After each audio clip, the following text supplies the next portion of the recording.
चप्पल टाल्न चप्पल टालेर लाउनु पर्ने अवस्था 3 फेर टाले हजुर उयो आफ्नो यो उयोको धडा डोरो बनाएर लगाएको थिएँ क्या को अरे यो पटुवा भन्ना नि क्या भन्ना धडा धडो हामीहरू धडो भन्ना पटुवा पनि भन्ना त्यहीको डोरो लगाएको थिएँ अहिले टाल्ला छु भनेर टाल्ला त टाले टालिन भइसक्ने थियो टालियो त यो अलि उति जाने चुट्यो भने फेरि अहिले गुजरा हुन्छ फेरि टालियो नि अरू छैन 3 चप्पल फेरि टाले छैन न चप्पल ल्याएको थिएँ अस्ति आजी लैगे दिदी लैगे अझै दिदी लैगे हो अर्को पनि टालेकै छ चुटी आएन के ए टाली टुली त लाइन पऱ्यो त के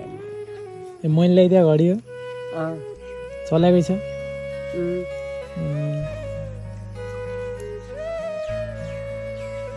टाली टुली लगाउन पर्यो गुजरा त भइगयो त क्या बुढाबुढीको क्या चाहियो राम्रो